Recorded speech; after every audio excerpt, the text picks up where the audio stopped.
we're essentially on the journey right now into a new world order. There's the abolition of freedom of speech. There's the abolition of private property and abolishing cash. The introduction of CBDCs, clamping down on food systems, on farming, on farmland, on information, on speech, on technology, and obviously on education. But all of these things are happening in parallel, and they're accelerating, and we're reaching like the end of this process that is really defined, if you go to the United Nations website, defined as Agenda 2030. We're in 2024. It's almost ending. There's only 5 more years until we have to comply with the 16 sustainable development goals that they've put in place. They have to fucking ruin our lives, our families, our environment, our climate, our mental capacity, our physical life, our spiritual life, our religions. They have to create wars. They have to create chaos in order to bring about a new world order. It's that simple. And anyone that thinks that this is a conspiracy theory, go fucking do the work.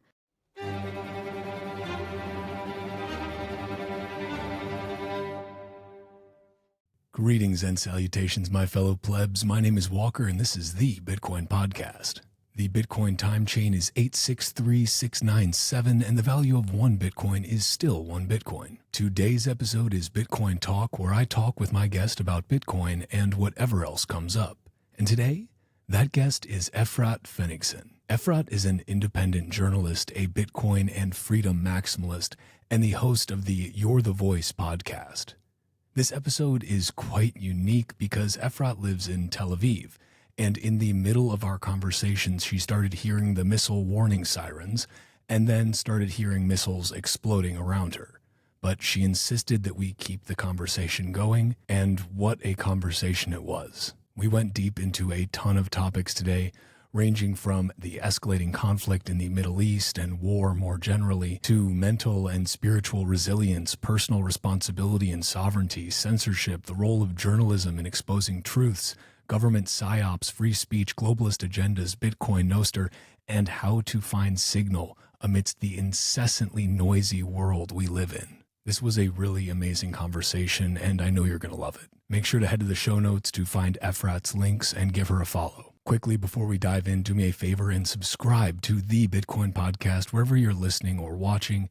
Give the show a boost if you're listening on Fountain and you find it valuable.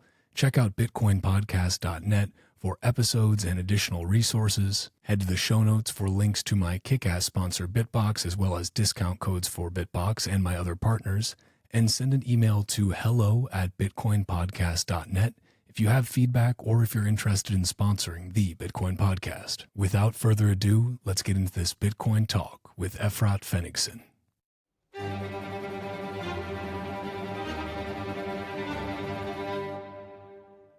Efrat, welcome. We were starting to talk, and I realized that you were probably going to say some very interesting things right off the bat, so hit that record. But yeah, just another normal day in Israel, right? Yeah, I guess this is just like what normal looks like today. It's, what do they call it? The new normal? Yeah. This is it. It's the fucking crazy normal. This is our reality. I mean, this is not normal in any shape or form for anyone living around here, not just in Israel, obviously. And people hate that I do that because I don't just talk about Israel, I talk about everything. And I don't give a fuck what they think because no one is doing that. Yeah, it's just crazy. But the reality is insane. Insane. The levels of anxiety and stress that are being put on people right now, I call it the How to Break a Nation 101. Like it's a playbook. They're rolling it out, and I'm seeing people around me breaking down, and most of them have no idea. I mean, they would attribute it to the war, right? But they really don't know why, because it's everything together at the same time thrown at them. They are helpless. What can they do? Obviously, they'll feel like victims.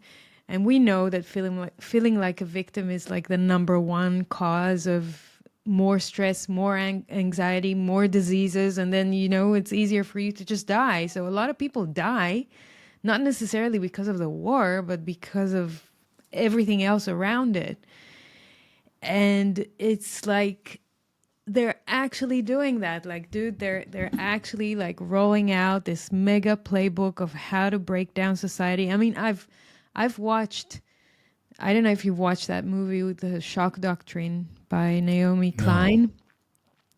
There's a really good book that she wrote called The Shock Doctrine, teaching you, she's American, teaching you how America was using that doctrine in foreign policy in other countries around the world to bring about crises, emergencies, and crazy states of reality, to kind of break down society, to then have them beg for solutions, to then recreate a new reality in their country.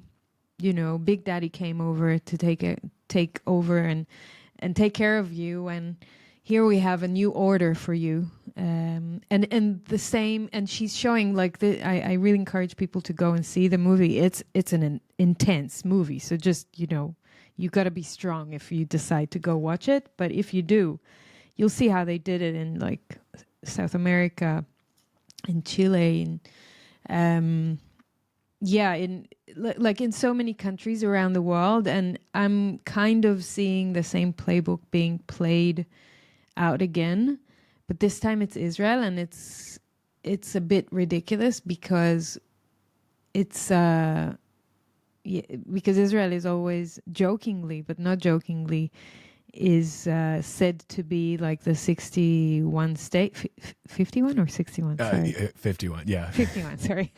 We've got a lot of them, it's okay. 51 state, 51 state of the US, because we're allies and everything.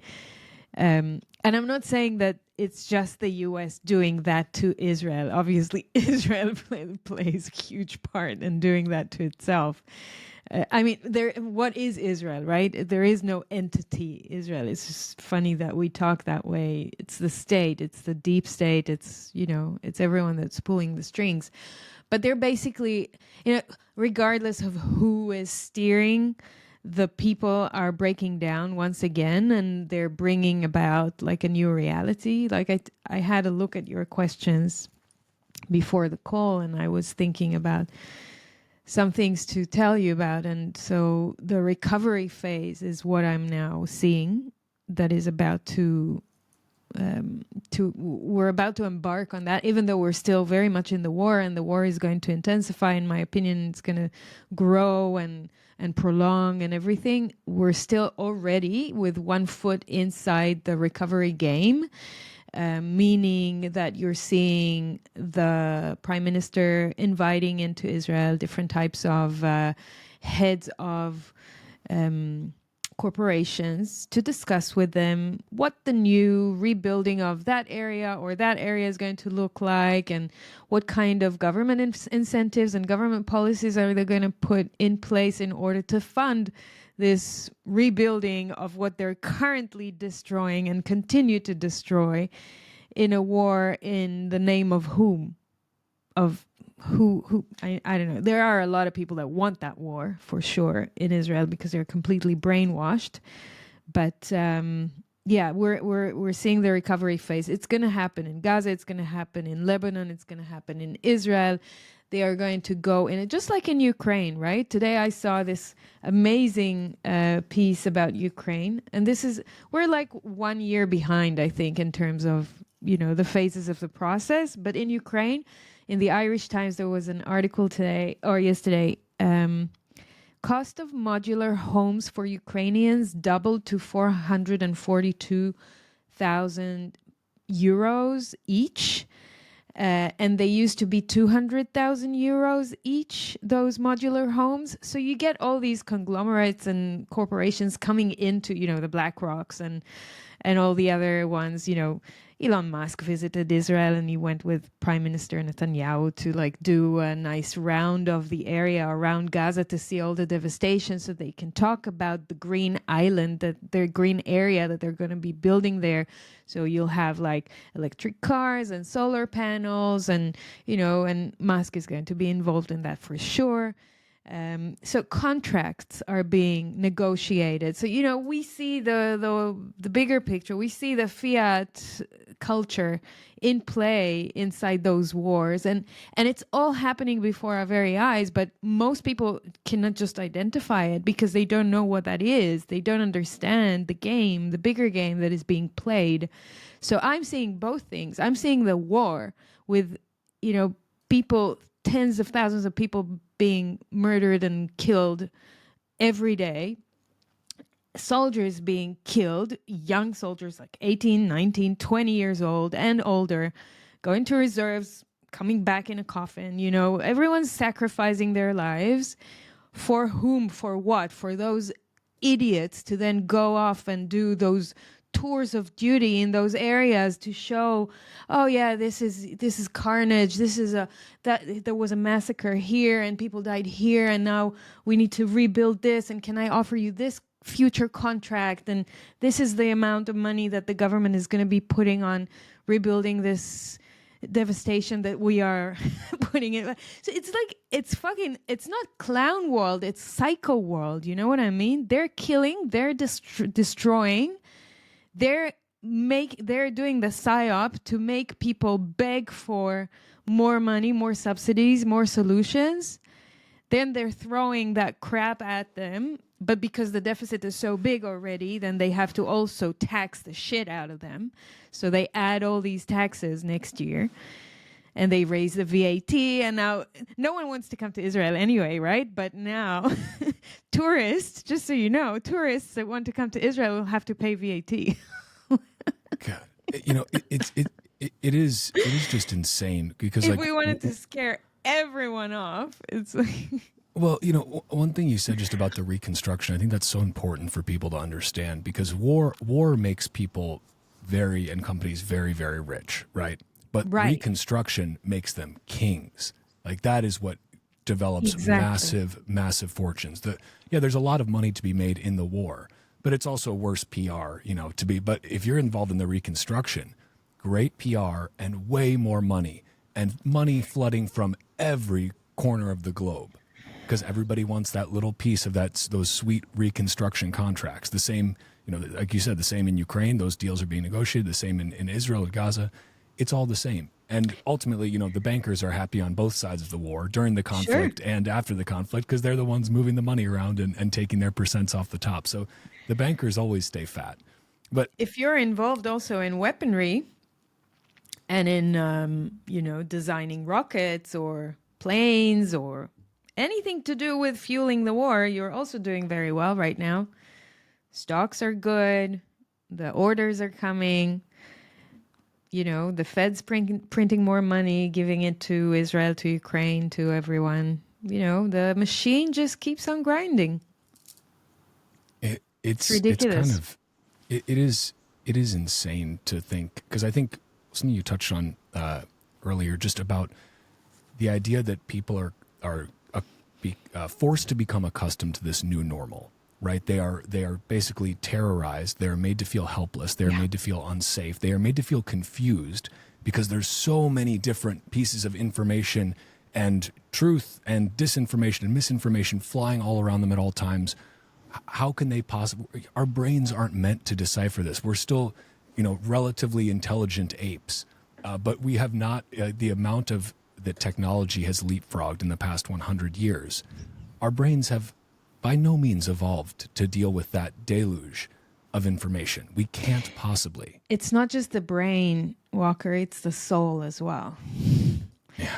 I mean, it's a mental capacity, but it's also a spiritual capacity, and it's your frequency, and you're vibing on a certain frequency. If you're vibing most of your time on frequency of fear or anger or frustration. Like you see me right now, I'm frustrated, but we'll talk more about what I do in order to sustain myself during times like these.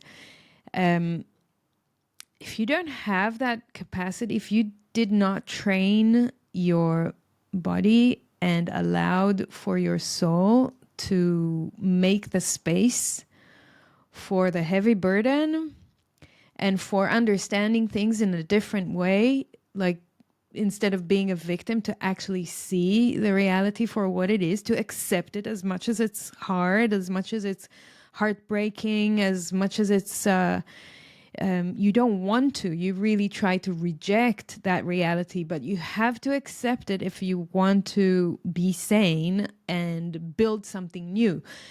Because once you're in acceptance, and once you're also not tied, you are able to then like kind of release and shake off the shackles of your ancestral traumas and your tribalism and your, you belonging to a certain group, to a certain religion, to a certain tribe, to a certain nationality, etc., etc. Your identity, if you're not able to break down your identity into dust, into getting to the part where you are everything and nothing, you don't matter anymore, and you matter so much. Like you get to the 0 point once again, because you understand that it's not about you at all, and life is so much bigger, and there's not much you can do to change them, but work on yourself, but change yourself.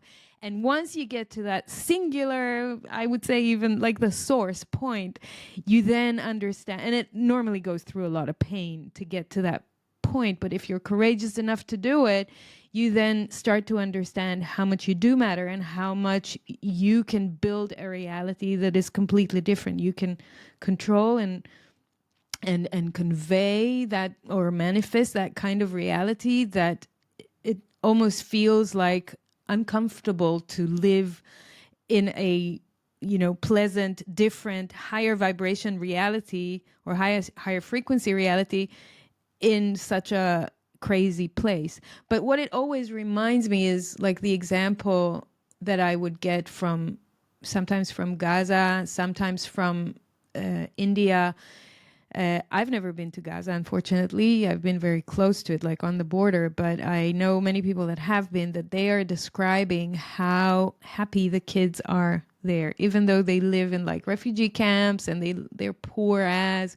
Obviously, I see poor people and, in Israel as well, but it's not the same. And then my boyfriend went to India a couple of years ago, and he told me that he saw like kids in the poorest areas running around, playing, being really, really happy. It's not fake happy. It's like being really happy. It's because you find joy and you find life and light and happiness once again, even in the most horrible places, when you connect back to yourself and to the essence of life.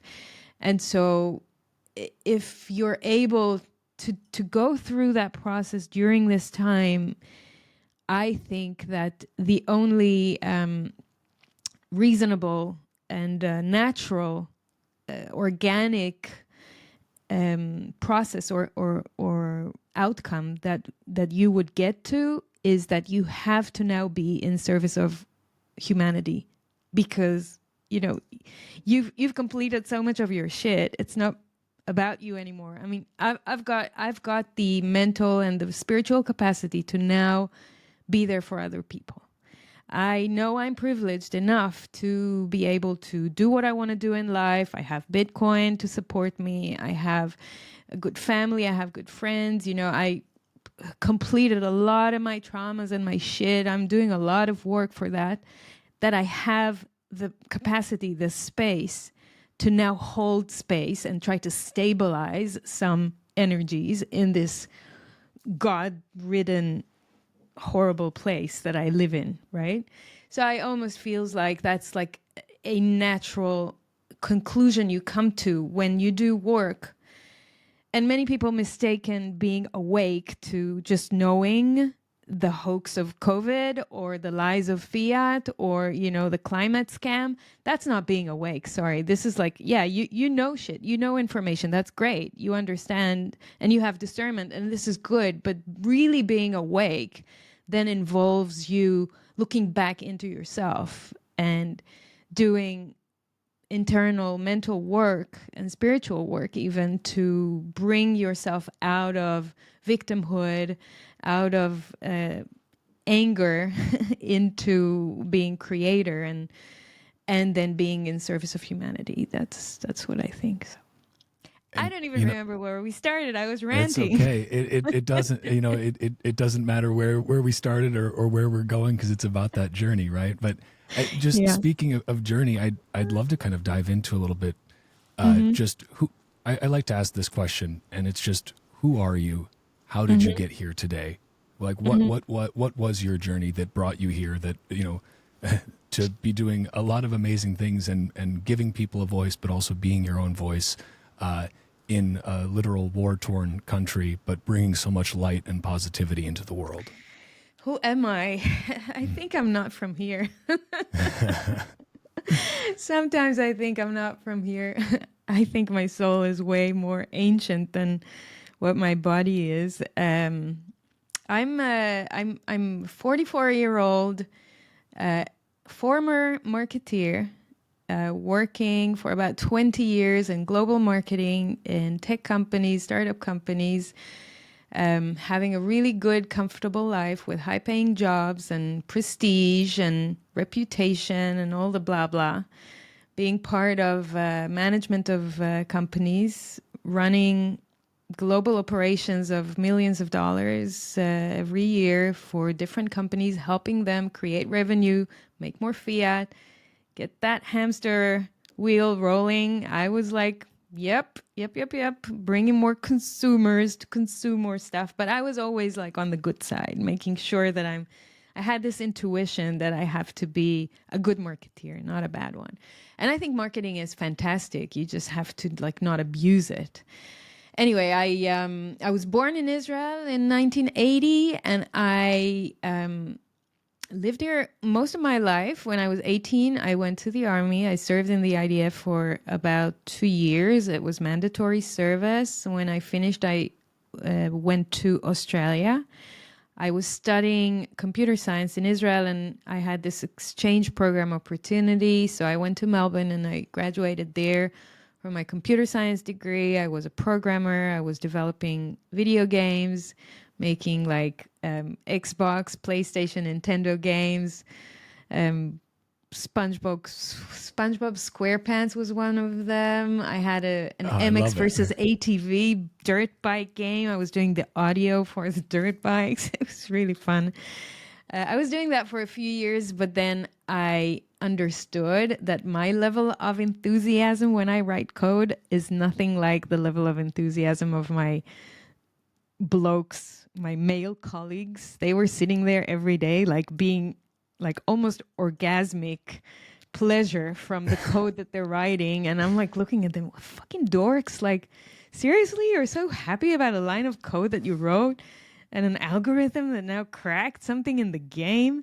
I don't belong here, you know? And I love technology, but I didn't like that part. And I wanted to create the story about technology rather than creating technology. And I had no intention to go back to university because I already understood that it was like, I can learn everything myself. Why do I need that stamp, that stupid whatever certification that someone would tell me that now I am good as X or Y?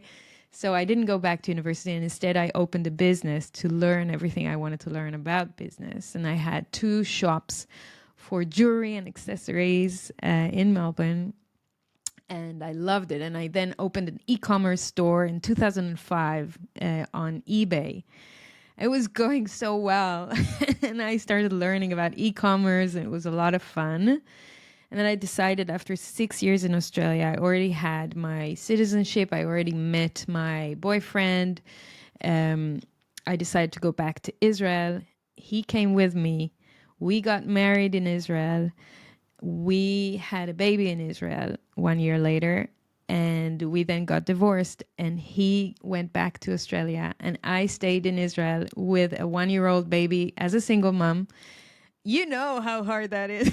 Now imagine you I with a can't baby. imagine doing it alone. So yeah. I know. Wow. Young parents, they know. So that was hard. So I decided to move next to my parents so to get their help. Because really that was not how I envisioned my motherhood. And I still didn't want to give up on my career. Looking back now, I would do many things differently from what I know today and how I see life today, very differently to what I saw then. That was about 15 years ago. My son's 15 today. And yeah, he grew up with me in Israel. He saw his dad a few times a year until COVID, because his dad was in Melbourne, which is like Nazi Melbourne during COVID. Crazy lockdowns. Yeah, so he couldn't leave. That was crazy. I actually arranged.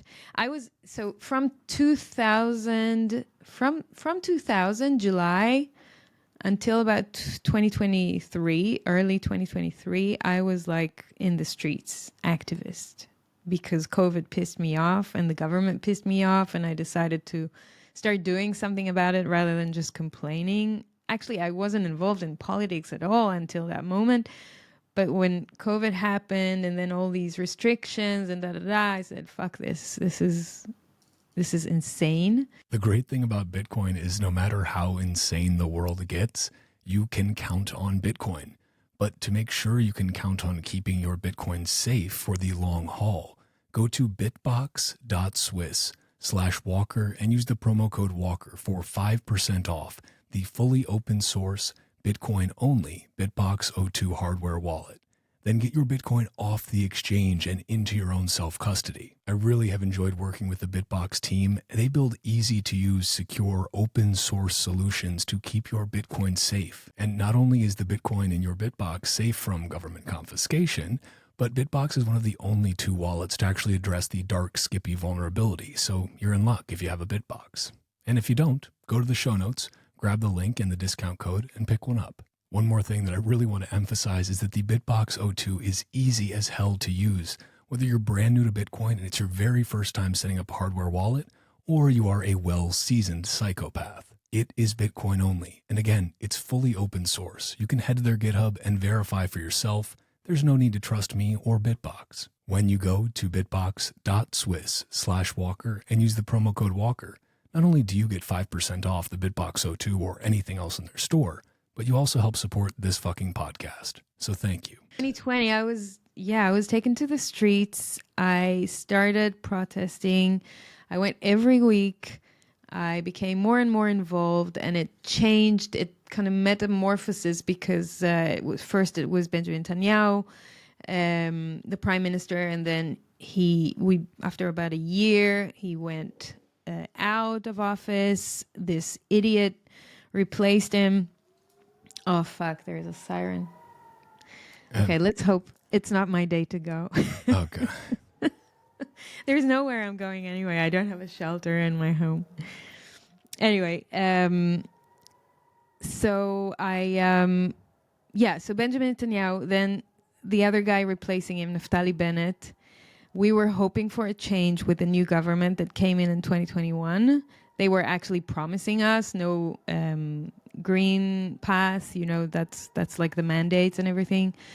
They were promising things that they lied, and they continued where the previous government stopped. And so for me, it was like, okay, here's my proof for right and left working together in cahoots. This is all a facade. This is all a charade. I'm done. Like, politics is not going to save the day. I'm not going to vote anymore. I'm not going to do that anymore. But obviously I continued protesting because of all the COVID madness in Israel. It was super crazy. You have them on tape saying how they sold us to Pfizer, and it's the lab of the world. Israel is the lab of the world. We're like lab rats. Yeah, and people wouldn't see it. It's just like now with the war, completely brainwashed, super compliant. It's because we're taught to be that, with the army and everything. When you're 18, Israel is like a factory for compliance. It's amazing. With a constant state of fear that you inflate during the years. You have a war and another war and another war, and constant existential threat from your neighbors, You're being brought up to think that everyone hates you. So, some of it is true, like many hate, but it's your consciousness. You live in a consciousness of fear and hate and existential threat and survival, and due to that you're being super compliant. And so breaking through that programming, that deep programming, takes a lot of balls and courage and work and determination. So I luckily I found other crazy people like me during those years of being in the streets and COVID and everything, which was fantastic. And I spoke out, even though I had like this super fancy job, lots of money, again, as I said, lots of good reputations, good connections, Silicon Valley and Tel Aviv, like all the investors that I was working in, the American investors and everything. I really had a pampering, comfortable life. And I decided consciously to like be part of the minority. I'm going to speak out. No one is saying anything, especially not in the privileged tech community. I need to be the one saying something because it's insane. And I did, and I paid prices for it. And I also won like the biggest gifts of my life, because I not just got to know myself better and got connected to myself and overcame a lot of my fears, but also found kindred spirits everywhere around me. And that journey led me to then finding more and more important areas of my life and of people's lives that I need to cover. I wouldn't get to Bitcoin or to money if I didn't go through that journey. It was a prerequisite for it. And then this one day, a friend, he wasn't my friend then, he was someone that was following me on Twitter. He saw my work, he saw how I was speaking out. I was doing most of my content in English, so I already had like people from all around the world following me, asking me to continue covering what's happening in Israel, because mainstream media was painting just one-sided picture, and they wanted like the grassroots truth. So I did, and that guy saw the work that I was doing. His name is Ben Samocha, and he's, shout out to Ben. He's the head of Crypto Jungle, which is Israel's largest media company for crypto and Bitcoin. And he came to me and he said, he's on the same page, and he was like, you're doing an amazing work so far with COVID and everything, and human rights and everything else, and exposing lies. You're red-pilled, you got it all right. You understand the corruption and the system. It's your time to be orange-pilled. And I'm like, yeah, dude, bring it on. I wanted to learn about that for so long. It actually that opportunity came to me several times before, but I ignored it every time, including when my ex-husband told me, can you get Bitcoin already so I can pay you the child support through Bitcoin rather than PayPal that fucking kills us with 15% fees for every dollar I send you? And I ignored. I mean, I told him I'm going to do it one day, but I still didn't found the time. So this guy, Ben, actually came to my office. I was still working my normie job then. And he sat with me and he explained what that is, and he answered all my questions, and he then came with me to do the first transaction. And he held my hand, literally. I was so scared, and he helped me do the first one, and that was amazing. And he was there for me, and then he got me the Bitcoin standard, and then I started my journey on my own, and I progressed so fast because I was so ripe. I was so ready for it. I was almost looking for this, and it appeared. And I was so excited by what I was discovering that I was constantly like pinging him with my questions, making sure that I'm on the right track, that I'm understanding things right. And before I knew it, after like a year and a half of like studying, I was already doing my podcast, but I wasn't talking about Bitcoin yet because I didn't feel confident enough. And then the guys from Amsterdam invited me to come to the conference, talk about CBDCs. And I did, and I then recorded my first episodes at the conference, and I released them later, and I started talking about Bitcoin slowly. But with every conversation, I felt like my confidence growing because my level of knowledge was growing.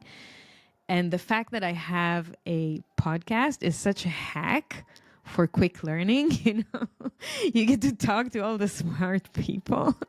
It's the best. You know, you are one of the podcasts that I followed at the beginning. I remember one day like cleaning my house and listening to you in my big speaker, and I'm like, who's that guy that has this fucking low voice? It's the lowest voice I've ever heard. And he's so funny. He's like, on the one hand, he sounds so serious because of the voice, and then he starts swearing and says the fuck word all the time. I can't help myself.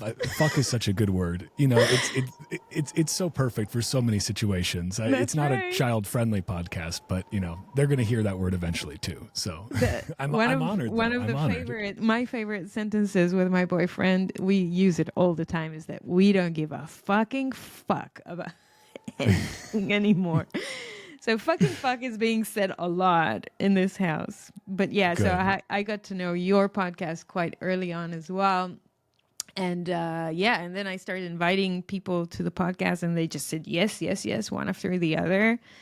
And here I am. I'm like doing this for a living from the end of 2022 when I was fired. It was the first time in my life I was fired, probably because of my voice and opinions, and you know, it didn't sit well. Oh, fuck. There was a bang here. Jesus. That was close. Yeah, that was close. Fucking hell. That was close. Man, this is quite surreal. That you just, I heard that last one. Did you hear that one? There's another one. Jesus. Fuck.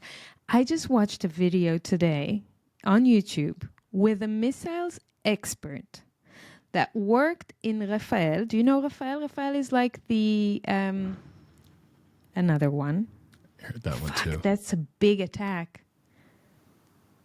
Wow, on Tel Aviv. So this guy from Rafael, he used to build missiles for a living. He's like 70 years old. He's an expert on missiles. He can analyze for you any and every missile that you would think of, and weaponry systems and anti-missile systems, etc., etc. It's in Hebrew. And but I recommend people to go watch that video because you have automatic subtitles. Another siren. Wait, it's my mom calling me to make sure I'm fine. Go ahead. אמא. אני בבית, הכל בסדר. If you need to go. I don't have anywhere to go. I mean, there is a shelter here, but I'm not going to the shelter. I never do. I sit here in my room and continue. I just think that if it's my day to go, I'll go, and I've done my best. It was fun. Right. It's crazy, huh? I hope that it's not your day. No, I hope to it's go. not my day either. I have a lot more to do. I have 5 conferences by the end of the year. You have 5 more this year? Yeah. That is all Bitcoin, I assume? Yeah, except for one. Oh, what's the non-Bitcoin one? It's Liberty in Our Lifetime in Prague. It's about free cities, small communities building themselves up as sovereign communities and private communities where they kind of see government as a private service provider, right? And there are many communities like that around the world. And it's a grassroots movement, and it's super cool. And so I was on their podcast, and they invited me to come speak about CBDCs and Bitcoin. Stefan Livera is going to be there as well. Nice. They have Bitcoiners inside of this organization, so they're very much on the Bitcoin mindset. So Bitcoin is part of that conference and that conversation, which is super cool. Check out their website. It's called Free Cities Organization. Yeah, I've heard of Free Cities. Yeah, because I think that they were presenting at a couple of Bitcoin conferences I've been to. Because like you said, there's some crossover there.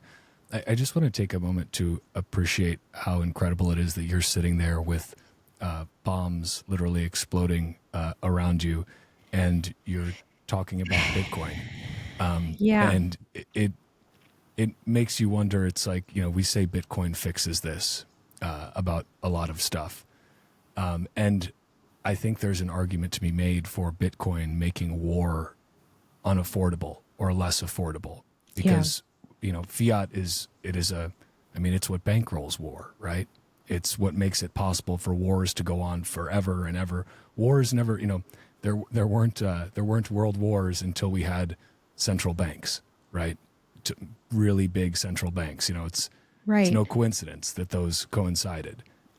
But, you talked about just ancestral trauma as well. And, as Americans, I think it's often difficult for us to understand the histories that go back longer than our country has been around, right? In various parts of the world. Israel is one example, but basically most places are older than the United States. We're a very young country.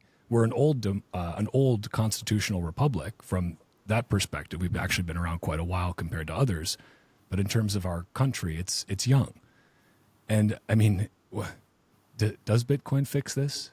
Does Bitcoin at least provide a lifeline for those who need and feel the desire and the urge to speak the truth and give them the power to do so? Look, it fixes some things around it, and I think that it's very simplistic to just say it fixes this and go ahead with the rest of your day.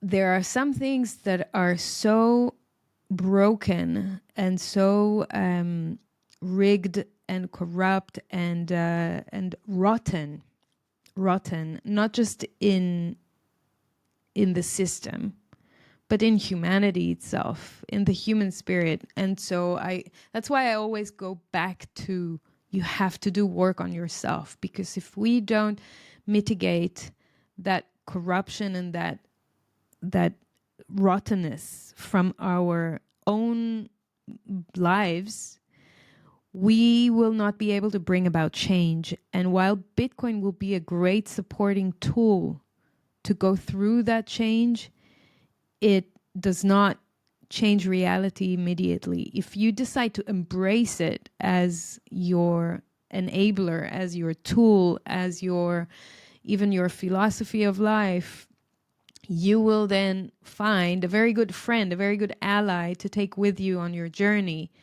in order to rebuild a new normal, more normal reality. But if you lack the wisdom to see this as just it's a mechanism, it's a framework, it's a supportive structure, and you have to then be wise and do the work and and show your dedication and really spend time in changing yourself and things around you, then it will not happen. It will not fix anything. So we are needed. Bitcoin is not enough. We are needed to make the change.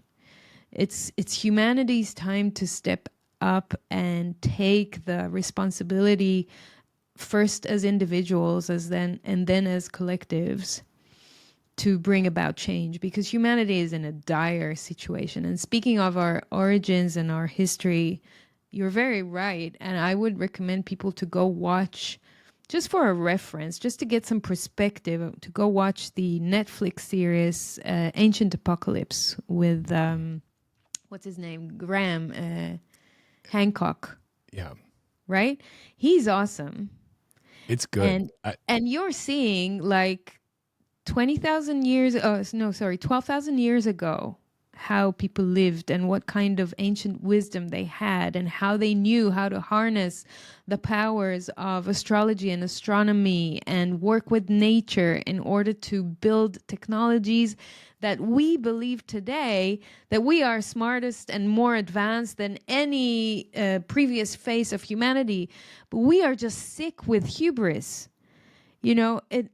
I'm not saying that we have not achieved great things in the last few hundred years, but who said that thousands of years ago they didn't have what we have today, and maybe it got ruined as well because of the hubris, because of the corruption, because of the rottenness of people, because of humankind, and humankind not being able to then ascend to the next level of evolution, to the next phase of evolution. So I really think there's another one. Fuck. Yeah, they're going for it. Yeah, I really think that this war is escalating.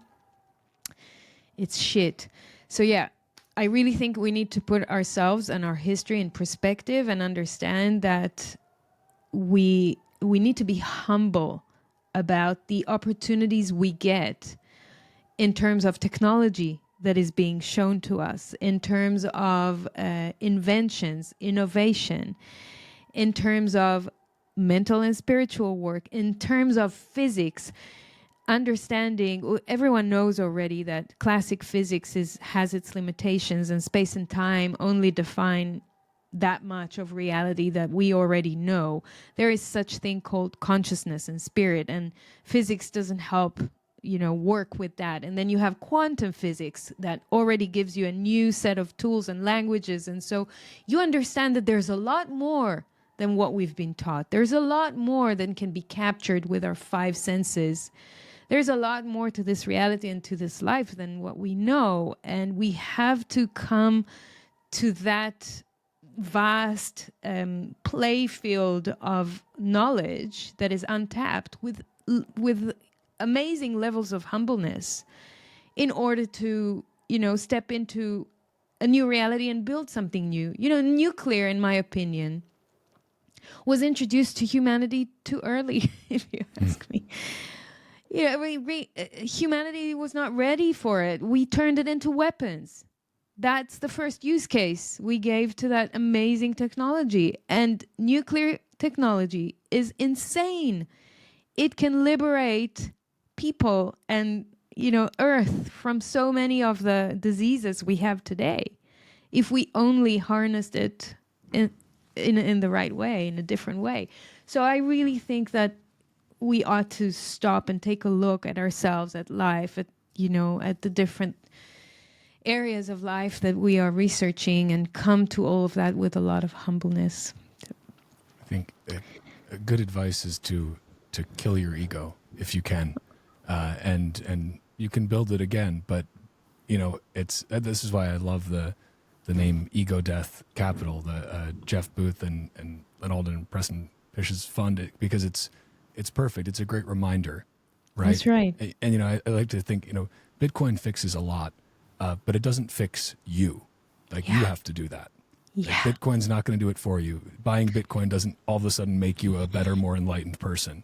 It can maybe be a step on that journey to awareness, but you have to do the work. No one's going to do it for you, and Bitcoin certainly won't do it for you. Bitcoin's a tool, right? It's great and it will money. be an accelerator. It will present you with the opportunities to do more work and to wake up more to your responsibility and your greatness. But you have to do the work. So it will be an accelerator if you choose it to be.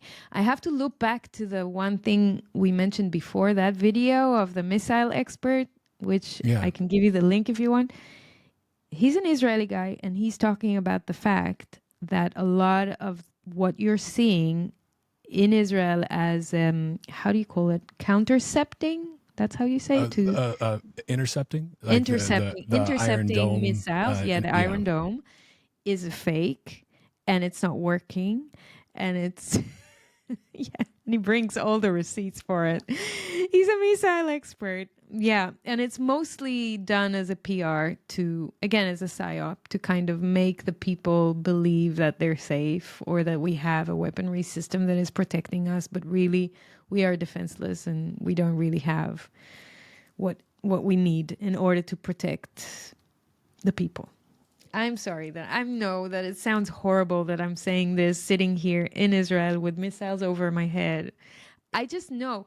Look, this I is think you're one of the only people who can say this, right? Like you are right. uniquely qualified. I can Right. literally hear the bombs going off around you. Exactly. So And this is the point. This is the thing. Listen to this. We are not safe. People need to understand that. This is why I broke out on October 7th and did what I did and told people that I think that the government has allowed this to happen because the people of Israel have been sacrificed. I'm saying it once again. They've been sacrificed. They've been sold again to the highest bidder, to whatever forces, because these people that are running the show here and globally have no interest in human lives. They don't give a fuck about me, about my neighbors, about anyone. They don't give a fuck about you. They don't give a fuck about anyone. They have bigger interests to take care of. And the people that are living here are living in an illusion that this is the safest place for Israelis, for Jewish people, this is the only democracy in the Middle East. You have all these stupid slogans that have nothing to do with reality. We are not safe. This is not a safe place. I'm sorry that I'm saying it like that. I'm not an ambassador for Israel today. People here really are being abused, not just by, the fiat system and all the horrible limitations and regulations and taxation and inflation and also war and safety. Like, they're not safe. And yes, we're sending our kids to the army and they go and fight and everything, but Israel is not safe. It's not a safe place. And obviously Gaza and the other places, they're not safe. And they probably don't have a way to protect us. And they probably don't care, because in the end of the day, they want to build mega urban cities around here and cram one kibbutz or one village of 500 people into one building in Tel Aviv. That's what they want to do. That's the trend. That's the trajectory. And the same in all the other countries around us. So I think we are witnessing a real collapse of the Middle East, maybe that area, and global society. And I think that a lot of hope is lying on. I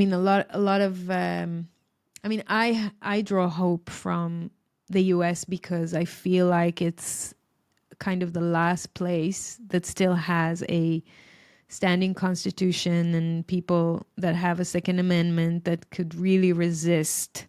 Because in most other places around the world, people cannot resist the powers. They cannot resist what's coming. You can't run away from it, or it's difficult to run away from it. Some people can. But even when you run away, you don't really run away. I try to get out of Israel whenever I can, but my family and my friends are here, and so I come back. And I know I'm not safe, but as I said, I don't live in fear. I don't care. I try to be here for other people until, if I find out that I'm in real existential threat, I will leave. But so far I'm okay. So anyway, I didn't want to depress anyone, but I just wanted to say that the point is that no one's safe, that we are not safe, and the only place you can find safety is within yourself. If you have faith, if you have a center, if you have a strong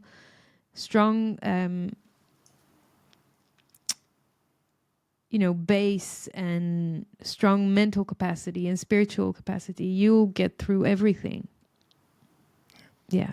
Because safety is not on the outside. It's only on the inside. Oh, amen. And nobody is coming to save anyone. Because you're right. Whoever we want to attribute they to, different things in different places, right? But they do not care. Anyone who claims that they are trying to offer you safety is really trying to use that as a ploy to take away your freedoms. And Efrat, I have to wonder. I mean, you have been extremely vocal. Like, I went back and I watched some of your videos from October 7th, and you have been very vocal since then as well. You are saying things, and you're asking questions too. You're encouraging people to ask questions. But I think that one of the first things that is done in wartime, and we're always at war, aren't we now? War is continuous. Yeah. War is peace, right? Freedom is slavery. Exactly. But we're always at war. And one of the first things that governments do in wartime is to make asking questions and casting doubt, to make that a crime, to make that illegal, to disincentivize anyone from doing that, so that you don't ask questions, you follow what is the party line, you be a good patriot. They really care about patriotism at war times, And I mean, do you worry about the fact that you are speaking uncomfortable truths and asking uncomfortable questions? I mean, do you worry about your safety from that perspective? Because no, I don't. I understand the question, but I don't because of several reasons. First of all, because I'm not afraid, and if they need to shut me down, they will, and I'll face it, whatever. Secondly, because I try to be smart about how I do things and the content I create. I don't go out there and, write or speak about treason blatantly. I ask questions instead. I bring information. I obviously direct my narrative to a certain direction. But I'm trying not to use the terms that I know that are forbidden, or I try not to engage in too much.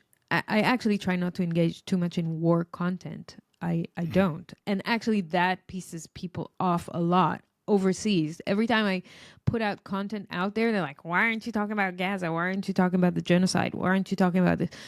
I'm sorry. I have to protect myself. I cannot. And to be honest with you, I'm not interested in being a war journalist. This is not my aspiration. I never wanted to put a helmet and a vest and go to the field and see I don't live in a war reality. So I don't want to be consumed by that. But also the other thing is I create most of my content in English. I think they know that people that create English content influence the Israeli public a lot less, because most people in Israel do not consume English content. So they're less worried about me. There are people that speak in Hebrew that they need to worry about first. You know what I mean? They put some people in jail. They arrested some people. They do a lot of things to intercept people who speak the wrong way these days. What I also do is I cover the rules and regulations that they put in place. So it's I cover what they do, which is a smart way to do it as well. It is. And that's my way of showing my objection to it, by showing you what they are doing and giving my pinch of opinion here and there.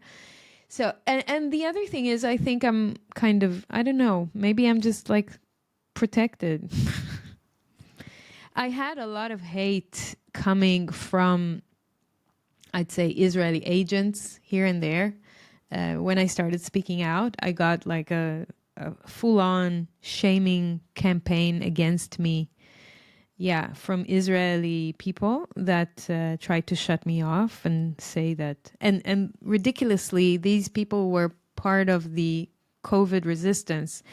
And they do not trust the government when it comes to COVID. But then when it came to October 7th, they were like, what are you saying, that, the government did this to us on purpose? I'm like, yeah, just like they did in COVID, you idiots.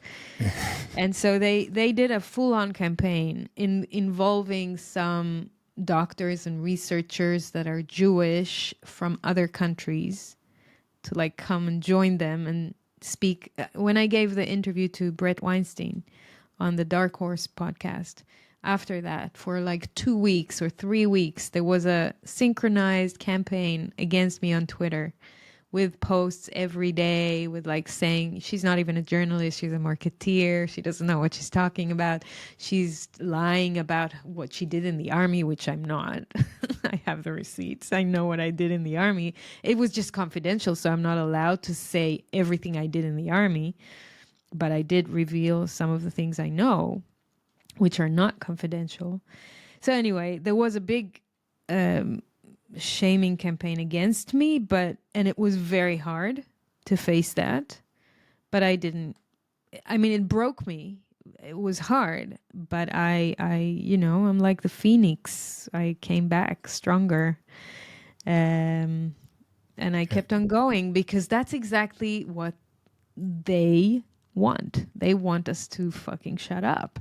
And I will not shut up. I will not shut up if my life depends on it, because that's the only thing I have. It's not a weapon, it's my medicine. When I'm able to express myself, when I'm able to speak out for those who are too ashamed or too weak to even think about it, or too distracted with life, and I do that, and then they write me a personal message and they say, thank you so much for the Lord's work you're doing. Thank you so much for what you're doing. You're speaking for me. You're speaking for my family. You're saying the things that we want to say, but we can't. Then I draw, strength from that, and I keep on going because I know I am meant to do this in this lifetime. I am meant to make my voice heard. That's why I was born the way I was born. That's why I started talking when I was 8 months old. That's why I never shut up. That's why my sister recorded me when I was 4 years old doing like an interview with a double cassette tape.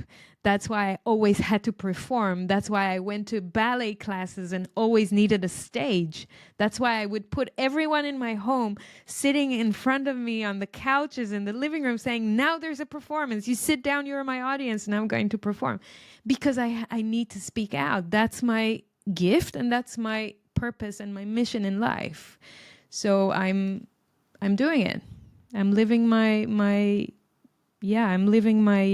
mission, even when it's hard. And it's hard.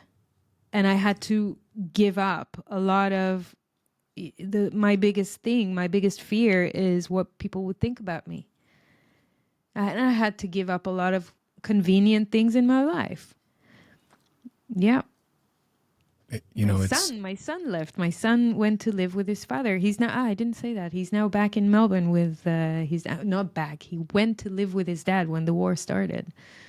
I mean, my values and my integrity and what I stand for, truth and peace and love, are so much more important than anything else that I would make changes in my life in order to have that in my reality. And if I am against wars and I don't want my son to be in the army, and if that means that he will not live next to me, he will be with his dad, so be it. I will make changes. Hard changes, but I stay true to myself, I have so much respect for you because it is not easy to speak unpopular truths and to ask unpopular questions and to make unpopular decisions, but that are guided by your principles and what you actually believe.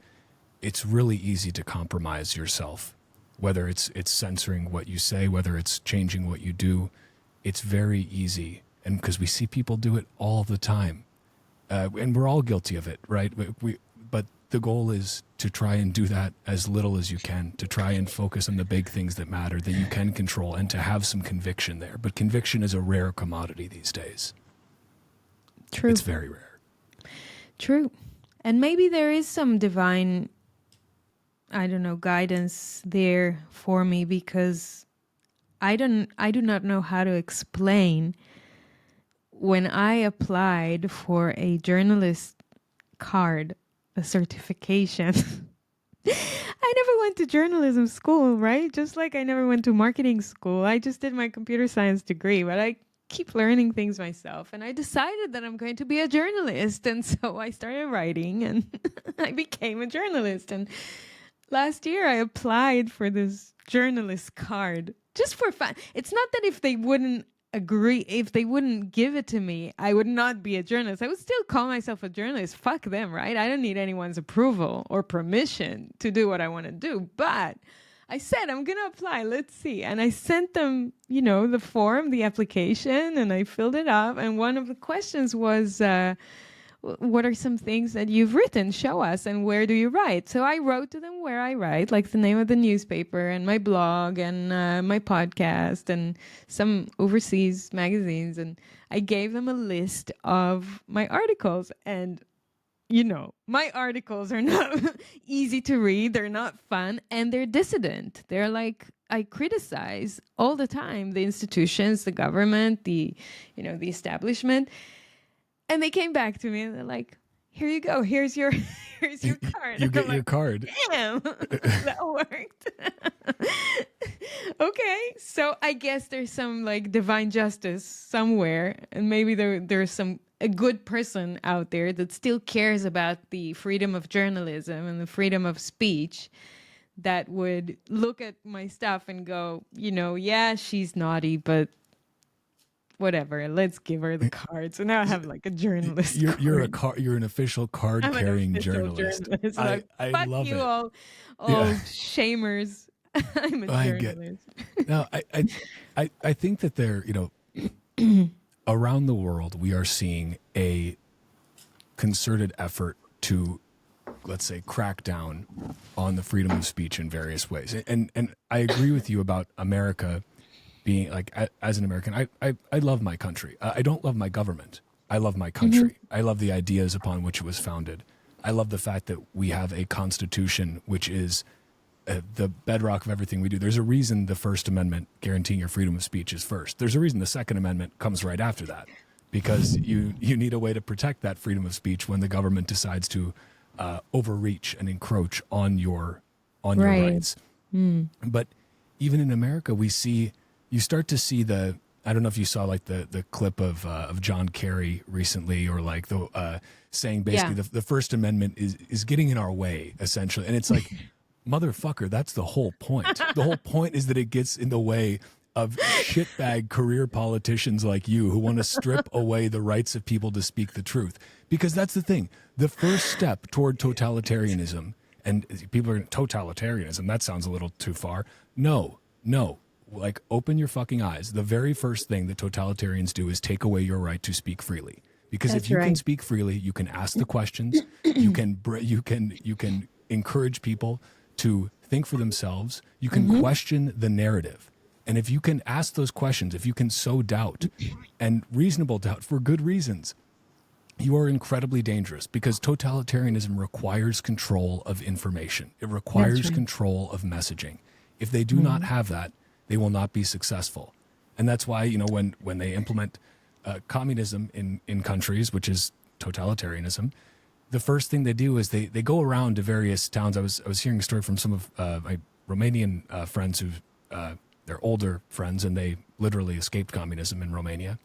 They were telling the stories about how their parents, one of the first things that they would do, this is at the dawn of communism in Romania, is they would have anti-communists go around to the villages and say, I'm an anti-communist. If you're against communism too, why don't you sign up here so that we can all work together? Well, everybody that signed up for that list got put in prison, because those were fake anti-communists. They were fake agitators. They were used to basically suss out who had the balls to go and actually put their name down and say, I'm against this. And they want to because those people will have the balls to speak out against it. But it's hard to speak out when you're locked up in prison. And so that's what they do. They will try to take away your right to speak freely, and they will use violence and the threat of violence to ensure that you cannot speak freely if you give them the chance to. They also collected all the guns and the normal stuff like that. Sure. This is a consistent playbook. We know this. And that's why when I see people saying, well, okay, yeah, I believe in free speech, but, and then they add their little but this time is different. But this, these people, they're saying dangerous things. We can't let, and it's like, that's the whole point. Yeah. And the pendulum always swings back, right? It's going to go the other way. You're silencing people who you think are on the other side right now. They're going to be silencing you the next chance they get. And if you don't realize that, like, you need to wake up. Like, you really need to wake up. And it's sad to see people just completely miss that. And the fallacy that this time is different, or this time it's righteous. Like, censorship is never righteous. It is never just. It is always, always a bad idea, and it will end with your rights being stripped away, even if you think you're just depriving someone else of theirs because they're one of the bad guys. It's ridiculous. Yeah, people lack the sophistication to see that. They are too programmed to believe the next lie that would justify cramping down on their rights. So, again, it goes back to them not being strong enough to stand in front of those lies or those restrictions that are being put on them, and really believe the crisis or the emergency or the really dangerous thing that they put out there for them as the excuse. And just yesterday, I released my episode with Mike Bentz. I don't know if you know him, but I was actually, I haven't made it through the whole episode yet. I just started it, and I'm sucked in already. Yeah. Right. It's amazing because we talk there about that topic specifically. He's a former State Department executive. He had this super long title when he served in the government. But he's a censorship and free speech expert. And basically, he lays down so beautifully in this episode. He talks so fast. You may want to do like a slow version of this episode. He talks about the concept of that is called whole of society.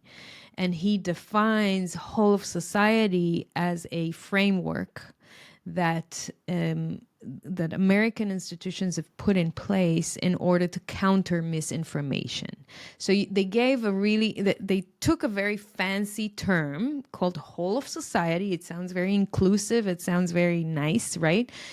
And basically he's saying this is a very nasty rhetorical sleight of hand that you can do the same thing that North Korea or China, Russia, or any top-down authoritarian regime is doing, but simply call it whole of society collaboration instead of calling it military control. And essentially he's saying that there are four categories that are constantly working, four categories of institutions that are constantly working together to do this censorship work, this counter misinformation alliance, they call it. Listen to this, but the whole of society means that they're in constant concert with each other, and they cover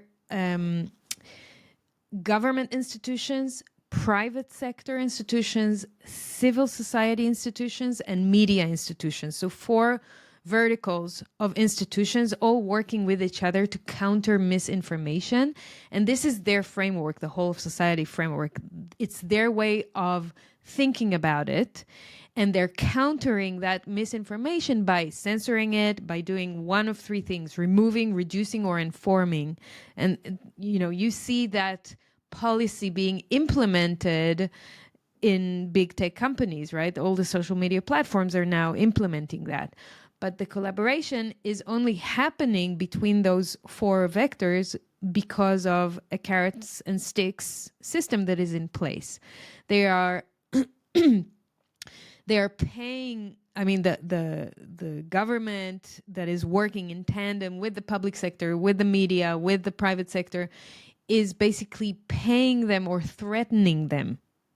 They are punching them in the piggy bank. That's how he called it. It's the same way the mafia operates. You'll get our protection because he gives, for example, the protection that Facebook needs from the State Department overseas in front of the EU, for example, to defend them from the Digital Services Act, the DSA, which is the misinformation, disinformation, hate speech law. And Facebook doesn't want to get all the heat, all the blow from the EU, and it wants to be protected. So it works together with the State Department in order to have that relationship where it does favors for the government in return of protection against other countries or other establishments around the world that would cramp down on it because of the whole concept of the champions, the American champions. You have that concept of like defending the the American companies overseas. And when you start looking at everything we see around us from that lens, from what he's describing, the whole of society framework, everything starts to make sense all of a sudden. You understand how all these incentive structures are actually being built. He is describing the incentive structure, really. That's what he's doing. And he goes into a lot of details, not necessarily in my podcast, which is only an hour and a bit.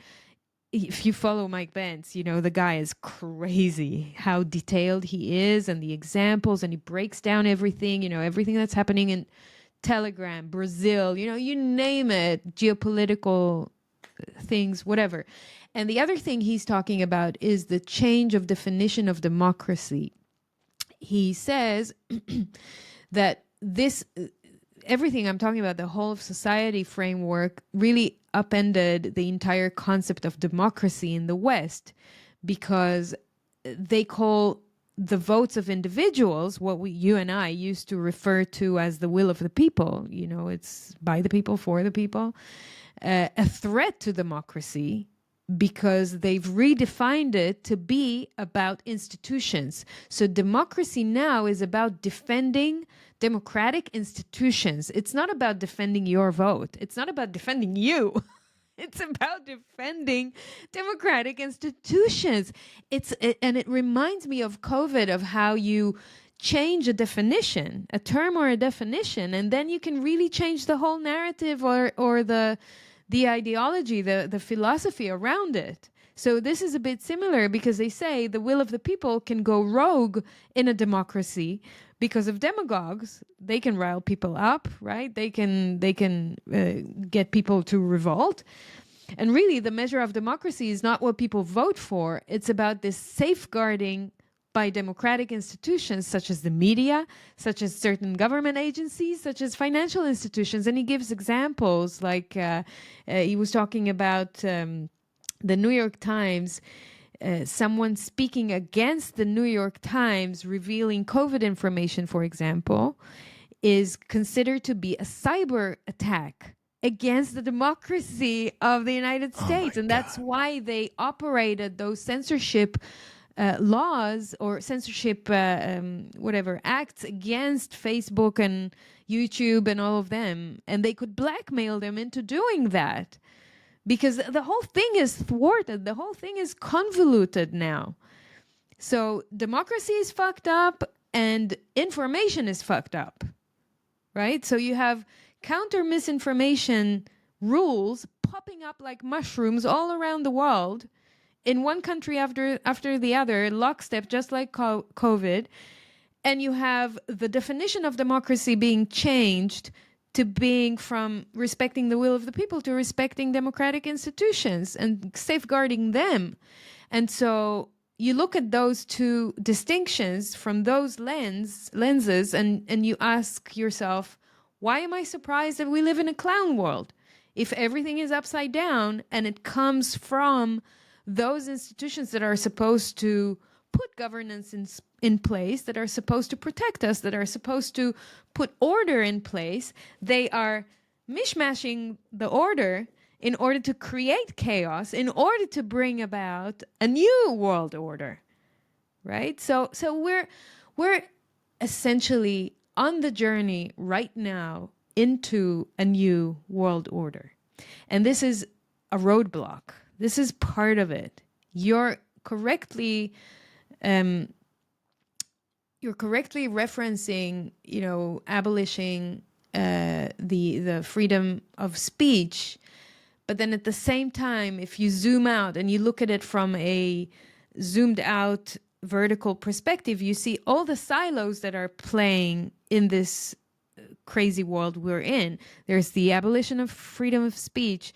There's the abolition of private property and the cramping down on your, abolishing cash, cramping down on your rights to hold, whatever is yours in a private manner.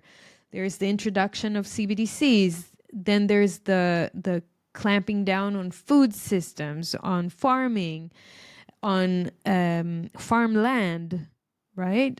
on information, on speech, on technology, and obviously on education. Not that we don't see the education part for a long time now, but all of these things are happening in parallel, and they're accelerating, and we're reaching like the end of this process that is really defined, if you go to the United Nations website, defined as Agenda 2030. We're in 2024. It's almost ending. There's only 5 more years until we have to comply with the 16 sustainable development goals that they've put in place.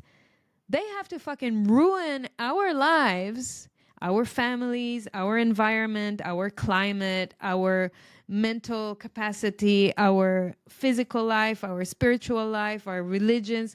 They have to create wars. They have to create chaos in order to bring about a new world order. It's that simple. And anyone that thinks that this is a conspiracy theory, go fucking do the work. Go do your research. Go to the UN website. Read the fucking document. It's there for you to see. So until then, until 2030, and I really hope that it's going to end in the next couple of years because of the will of the people and the unpredictedness. I don't know how to say it. The fact that human beings are not predictable, and we can create change if we want to. So I really hope it ends before 2030. But if it doesn't, then we are going to still experience a series of shocks and emergencies and crises of various sorts all around the world, with crazy, stupid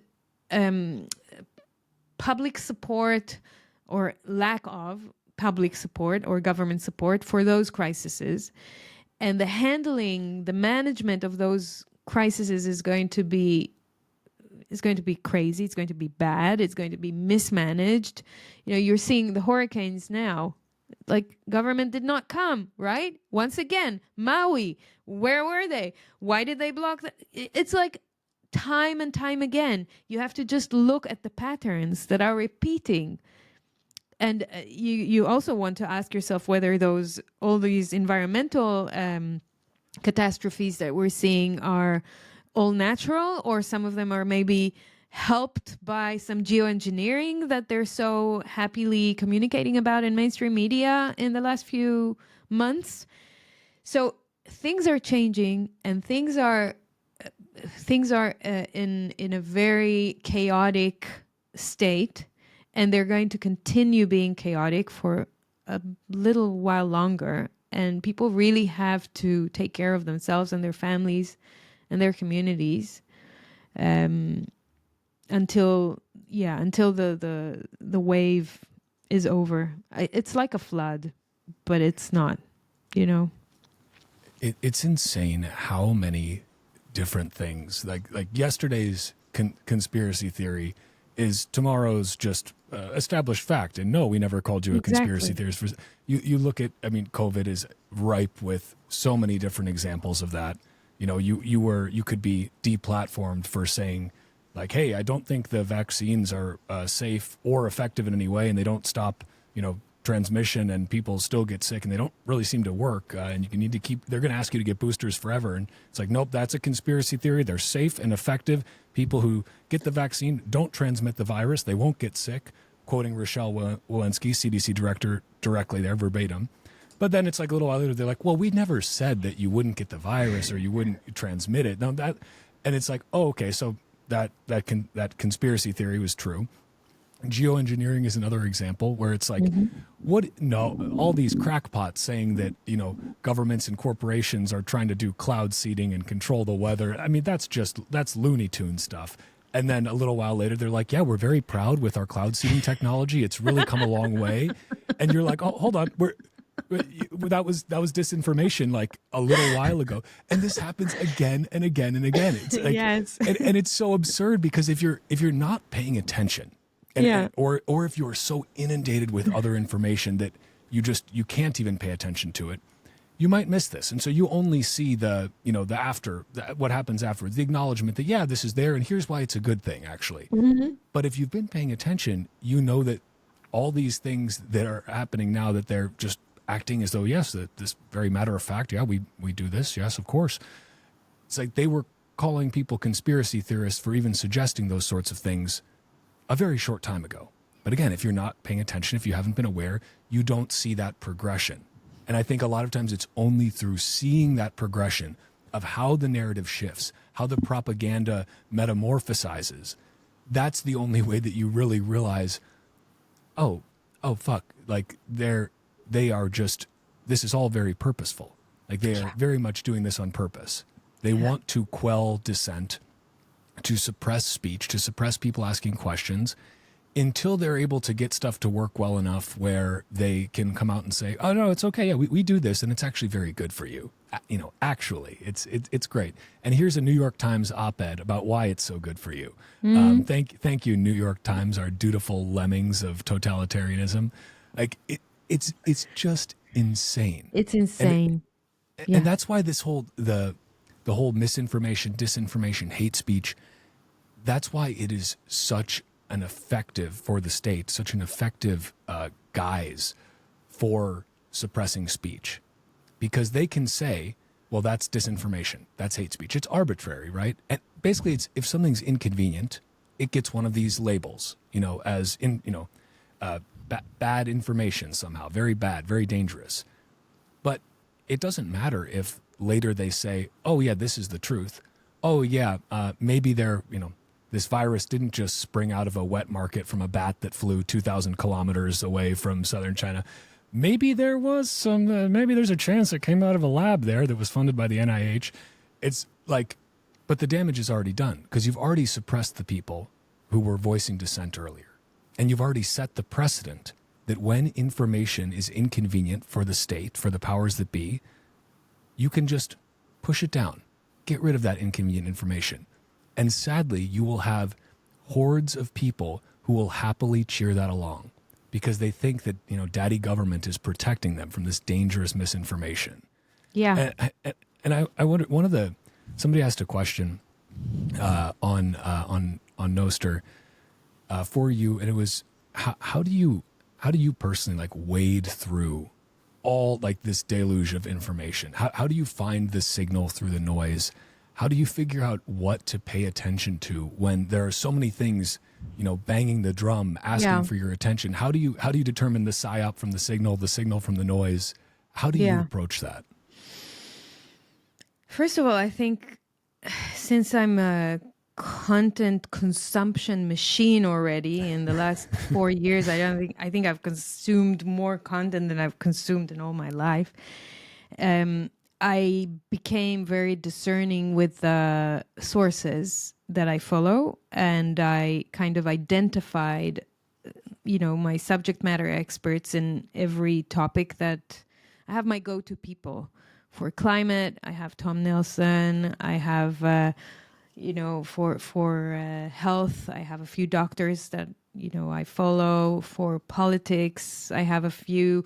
So it depends on the topic. I have go-to people that whenever something happens in a certain area or topic, instead of, you know, trying to crack my head about it or look for more content, I first go to these people and see what they wrote about it, what they say about it. And if I need to, I ask them questions. I talk to them about it. Alex Craner is amazing with geopolitics, for example.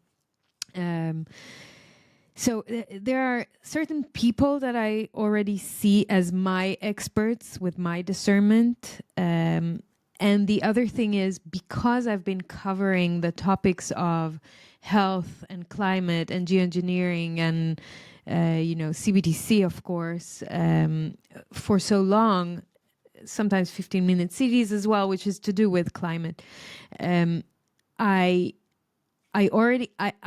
read a lot of the source materials, the information, the documents themselves coming out from the World Economic Forum, the United Nations, the central banks. I go to central banks' websites and download fucking boring white papers, 50-page white papers, and I read them. So I do the same. I kind of already know how they think, what they plan. And then when I see news that are related to those topics, it's easy for me to plug it back to my, my basis understanding of their plans. And so I think if people want to get better at discerning the content and understanding the signal from the noise, I would recommend to focus on the topics or the areas that you care about. Go find the, bad guys' sources, read their plans, read their documents, understand how they think and what they're planning to roll out. And you may see, and then you may see that, they're trying to roll out something. They're putting like a test balloon out there, and then they take it back, and then they put another PR, and then they take it back. Like, and then you become the controller. Like you look at it differently. You don't look at it from a weak point that is kind of sitting there like a leaf in the wind, waiting for the wind to blow, where, the CBDC is coming, I'm going to be da-da-da, and this is coming, I'm going to... No. You already have your sources of information in place. You've learned about those topics. Now you're kind of waiting to see, okay, bring it on. What else have you got? Bring it on. Bring on your next clown show. Bring on your next crisis. Bring on your next, phase of CBDC rollout. They can't surprise me anymore, Even with like natural catastrophes, as much as they hurt, I hate to see them, but I know some of the things I look at. Mark Moss was putting yesterday or today, he was putting an article about the area that is flooded now because of the hurricane. It's an area that creates silicon for the silicon wafers, quartz for the silicon wafers that is used in chips, very specific type of mineral. That area is now flooded. Is it a coincidence? So in a way, and Mark is not doing that because he's a conspiracy theorist, is because he knows what their plans are. And he's seeing the bigger picture, and he understands what kind of supply chains shortages they want to bring about, what is going to help them to progress more printing of money, what is going to help them to progress more psyop, more propaganda. So when you come from that space, because you already know their plans, the stuff that is happening, all the bullshit that the mainstream media is vomiting every day, all day, is becoming an entertainment. You're literally like sitting there with popcorn. And again, I'm not saying I'm happy about the shit that's going down. It's sick. But, you may as well enjoy the show because it is a fucking show. They have a plan. They're working according to their plan. At least they're trying, because we, the people, are not making it easier on them. But they're trying. So they're trying to progress and roll out those plans. And everything you see from now until 2030, and they have plans until 2050 as well, sorry to say, is going to be related to that.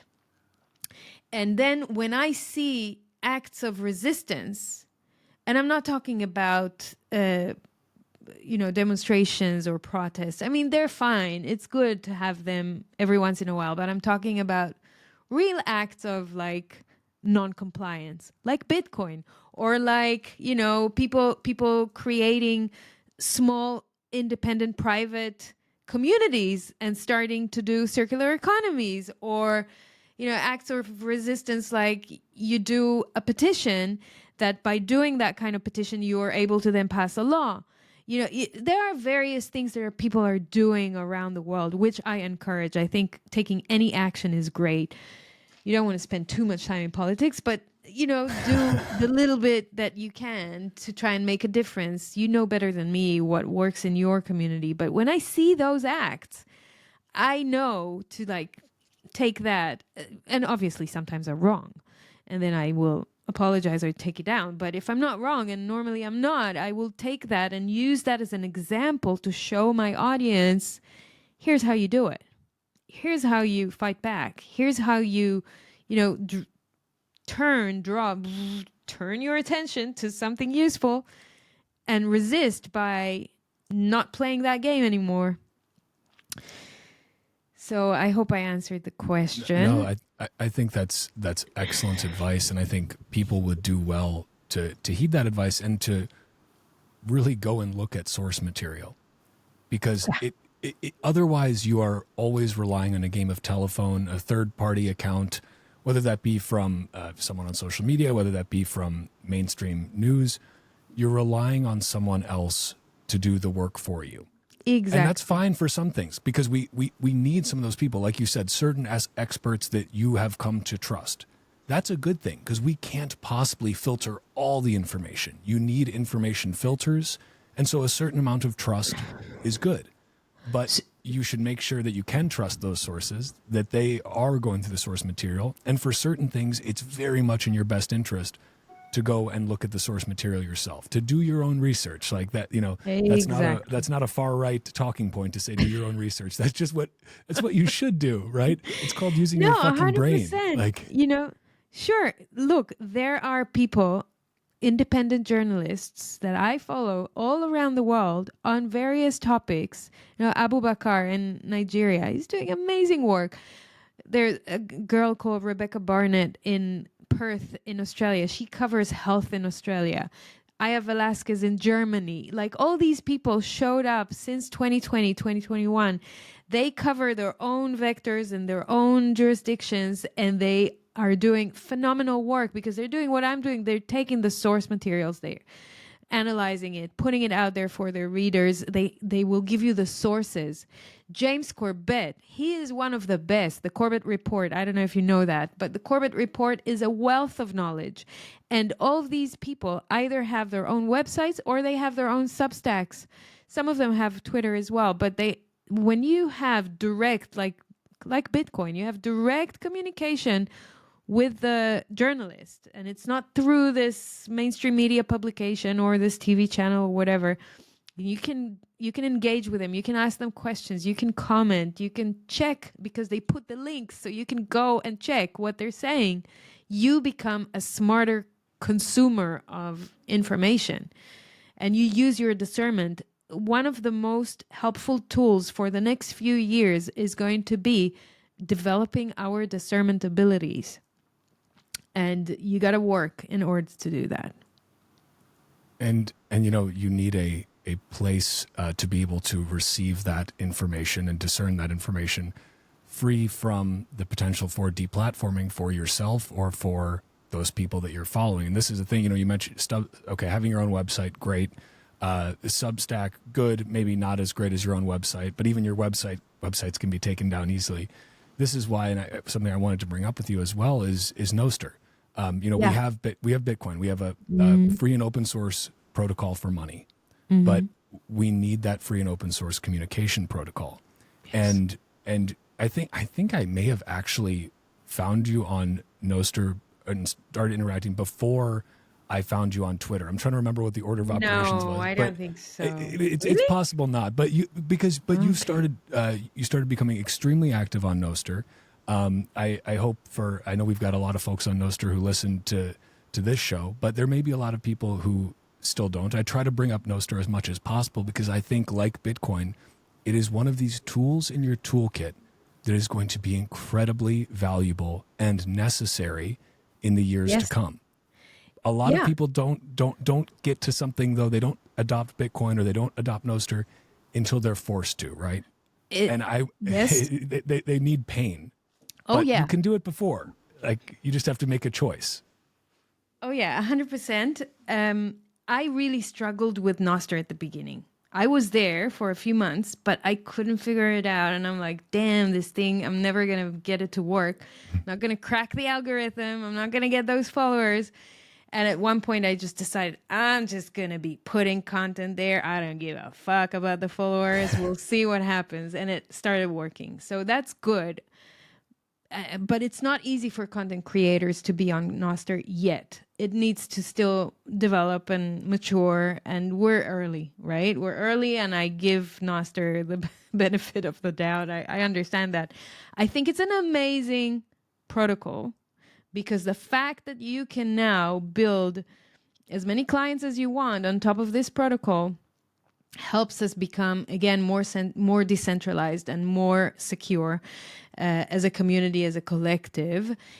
We obviously cannot protect our content, like you and I, for example, putting our shorts or our videos or articles on Nostr or on some of the clients. We still go through relays that can be taken down. There are centralized servers, and unless you host it yourself or whatever, again, you really have to work if you want to be completely protected.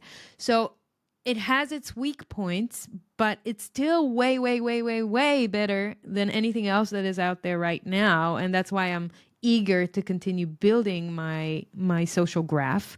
And the fact, and why is this a long-term investment, just like Bitcoin? The fact that I know that I can take my social graph with me is amazing. I will invest the time. Of course, if Primal doesn't work for me, I'll go somewhere else. If whatever, Damus or all the different clients that I'm using, I can switch between them. We create a healthy market competition between them. Awesome. Bring it on. I love that.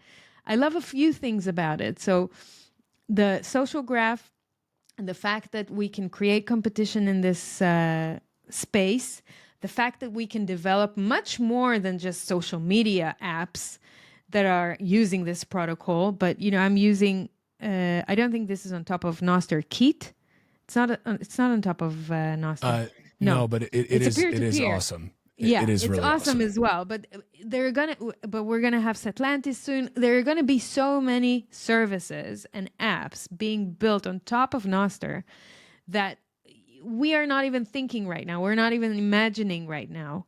It has all the foundations that you need in order to win the battle of Internet 2.0 and all the crap DeFi and Web3 crappy crypto shitty stuff. It's got the social element. It's got the protocol. It's got the decentralization. It's got the fact that you can do media. It's got so many things. Like when I saw the integration, the recent integration that Fountain did with Nostr, I was so happy. This is like, great. These are the kind of things we need, right? You guys add it to your apps. It works. Like now I see my people that write notes on Nostr show up on my Fountain feed. And when they zap me there, I get, this is just insane. This is great. I love it. It's like magic. I think it's like magic. That Fountain integration was really brilliant, and I got the chance to beta test that a little bit, and I was like, oh, you guys, this is awesome, because it's an example of this protocol being built, being tied into something that already exists, into an existing product, Fountain, and making that product so much better, and actually, instead of trying to create your own closed social network within Fountain, it's open to all of Nostr. Like that's the incredible thing. And I think you're right, for content creators right now, if you're just starting out on Nostr, there can be a challenge, right? Mm-hmm. But the beauty of it is, because we are so early, you will grow as that network grows. You benefit from that network effect.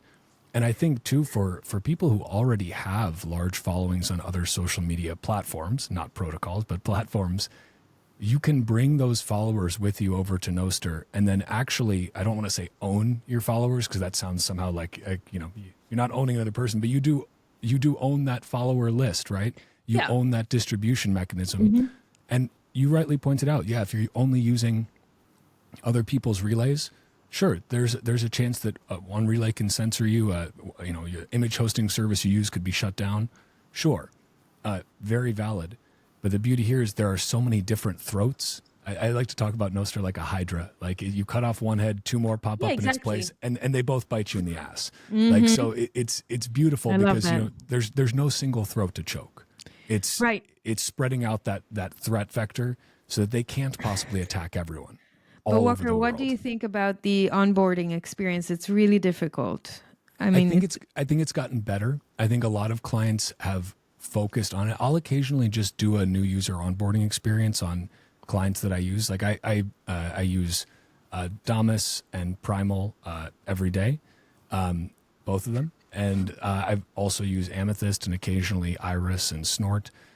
But I'll occasionally just I'm not spin just up a new talking from user. a product perspective. I'm also Sure. talking from a marketing perspective, like user experience, but not the actual features. But the fact that we don't have, when I say we, I mean you and I as part of the marketing team of Bitcoin and Nostr. Of course. We Yeah. don't have a CMO. We don't have a centralized entity that will now fix the website and put the campaign out there and work on the messaging and make sure that when someone goes into the client, they are greeted and they have their walkthrough of what they need to do. So each app will take care of it in its own way. And we have to kind of trust that, it will be fine.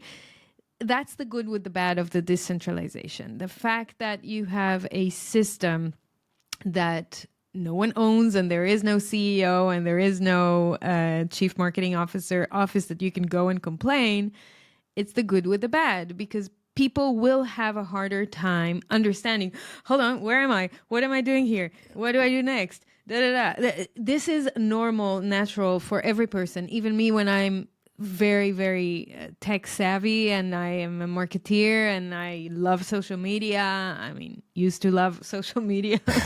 I had a hard time. So I'm sure if I had a hard time, people will have a hard time to onboard and to start working with it. No, absolutely. And I think the beauty of this is that free market competition ultimately wins out in the end, because as you said, every client's going to take a different approach to this. I was talking with Vitor Pamplona, who created Amethyst.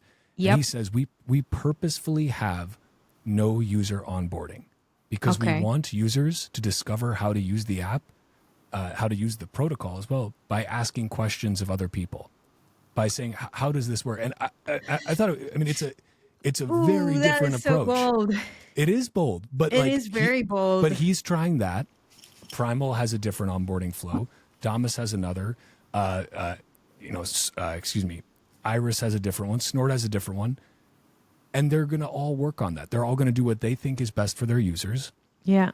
And some of them are going to be right. Some of them are going to be wrong. Some of them are going to be halfway right and halfway wrong. And that's kind of a beautiful thing. It's letting the market figure out, and people will vote with their feet, but vote with where they're putting their time into which application they're using, which client they're using. And I think ultimately that certainly creates a slower start. It creates more headwinds at the beginning. Yeah. But I think in the long run, it results in better user experiences because there is always optionality. Like there's one onboarding experience for X because there's one X. There's one onboarding experience for Instagram because there's one Instagram. Same for Facebook, same for YouTube. There's potentially infinite onboarding experiences for Nostr because there's potentially infinite clients, different ways to interact with the protocol. And while that may be messy and chaotic and confusing, I think in the long run, that provides a better user experience on the whole. Because again, people at least have the option. They have the ability to choose. And I think that having the choice, that is powerful.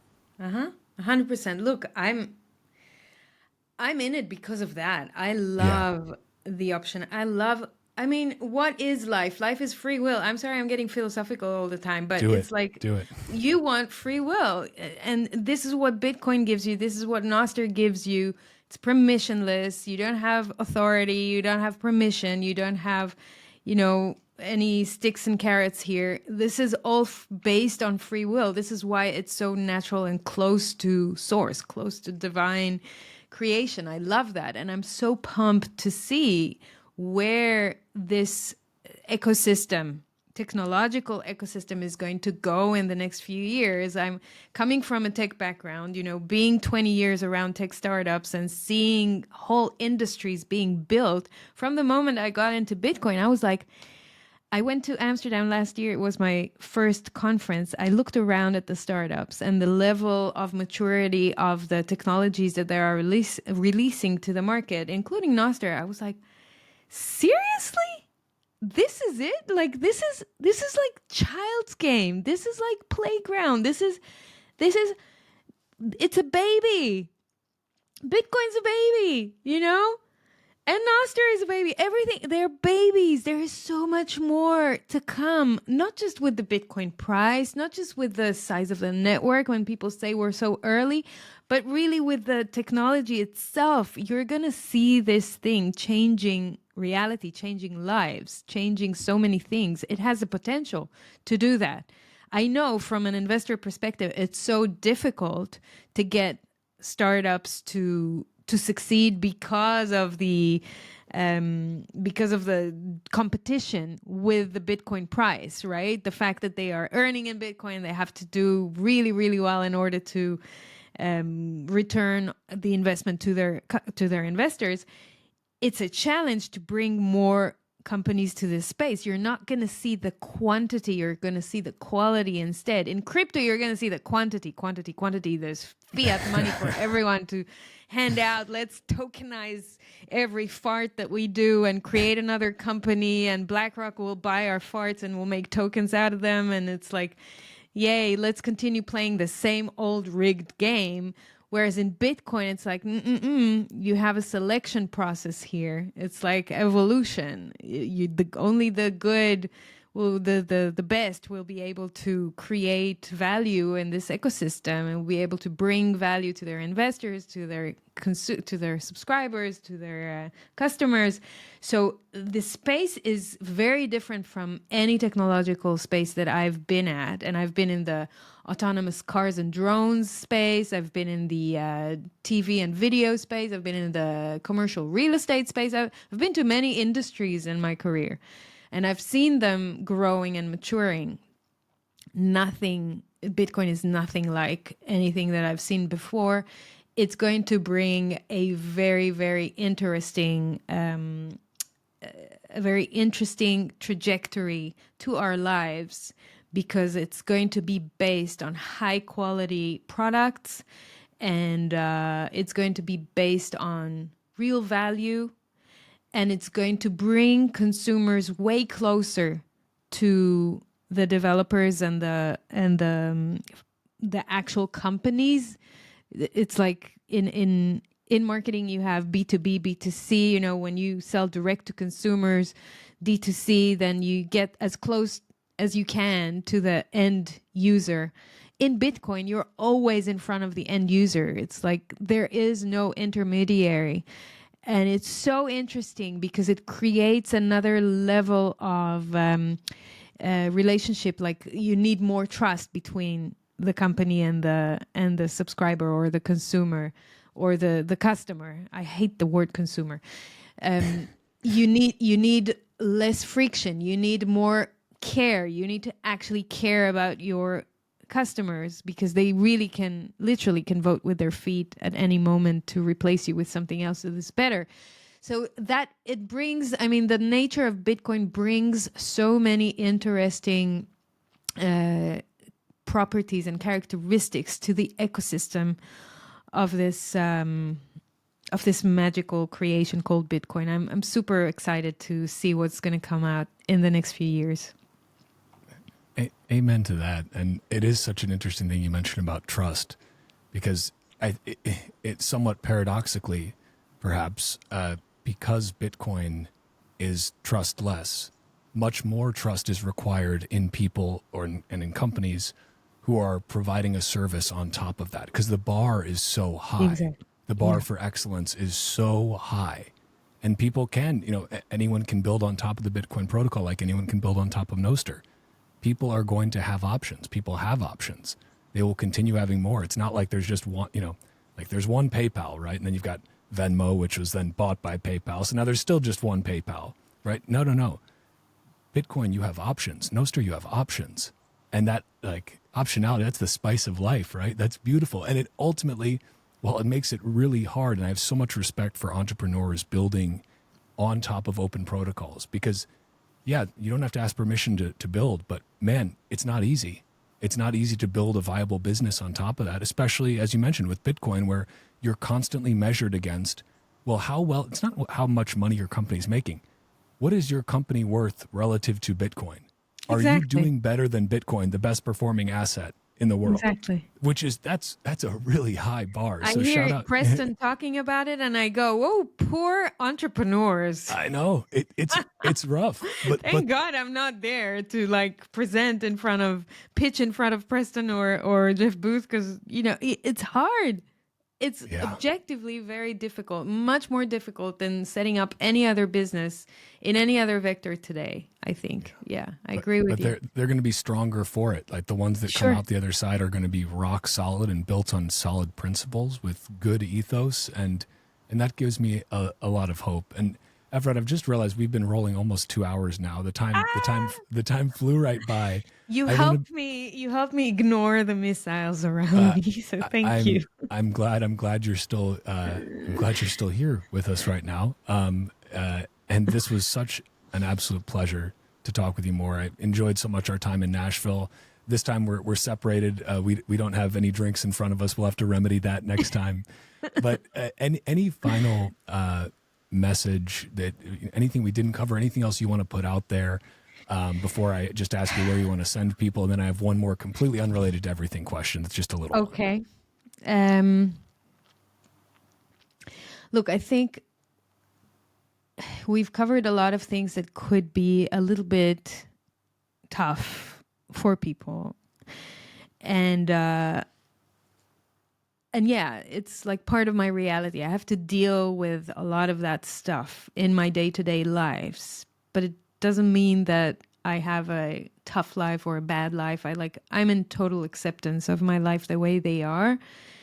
And I don't want people to think that, if you live in a certain place, obviously I feel privileged to be in Israel and not in Gaza right now.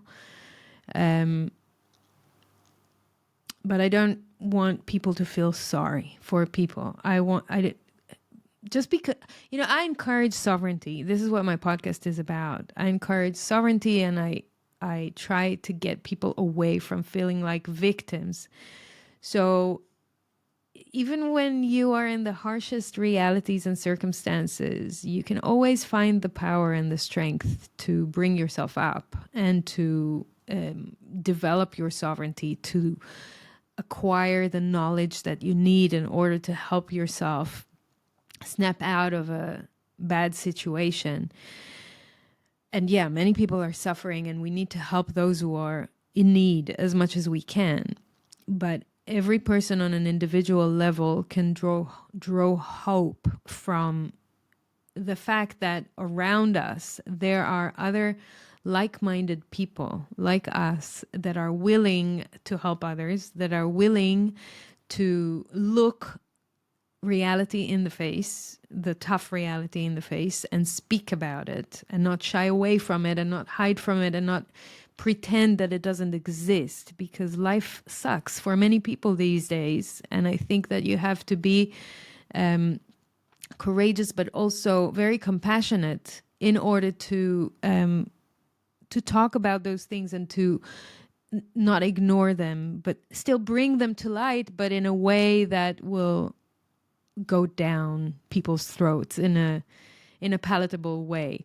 And so for me, where I draw hope from is the fact that I can find other like-minded people like me that have the willingness to help, to create bridges, to find what's common rather than what divides us, to keep an open heart and be able to give to others and see others and love others even when they hate you. And there's just good souls exist out there. I'm meeting them every time I go out to a Bitcoin conference. I meet those people, and I am so humble and so I'm super thankful for the fact that I'm surrounded by those kind of people. I don't take it. How do you say? Don't take it for granted, right? You got it. And you want to surround yourself by people who invest their life and energy in service of humanity, because that is going to bring also a change in your life, and you have the opportunity to try and balance and stabilize some of this madness in this clown world around us. So yeah, that's what I draw hope from. And the love that I have for friends and family and people. And the fact that I've discovered Bitcoin makes me a lot more hopeful, because I can see the future. Even if I don't live that future right now, I can see what is possible, and that inspires me. I think that is I couldn't imagine a more beautiful note to end on. Efrat, where would you like to send people? Go to the link in the show notes. I'll put one link, is my link tree, and it's got everything. Perfect. It's got my Nostr, my Twitter, my Substack, where I write. You can read my articles. It's got my podcast, You're the Voice. It's got everything that You're making it easy. everything. Okay. I make it easy for you. Just one link. One link. Wow, I love it. And And final you can unrelated. zap me anywhere you want. Yes, go find Efrat, zap her. Last unrelated question: are you reading anything right now that you would recommend? Yes, perhaps I'm it's source reading material, or perhaps a book.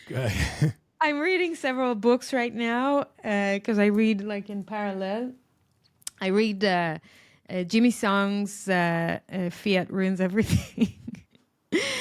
I'm reading Eric Kayson's Crypto Sovereignty. I'm reading Neil Patel, almost done, the small book, the red book. What's it called? This Bitcoin, forget. It's the small, very, very slim book from Neil Patel, like the basics of psychology, economy, and technology of Bitcoin. Very cool.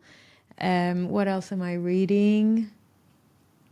I'm reading The Psychology of Totalitarianism by Professor Matthias Desmet. Oh, wow.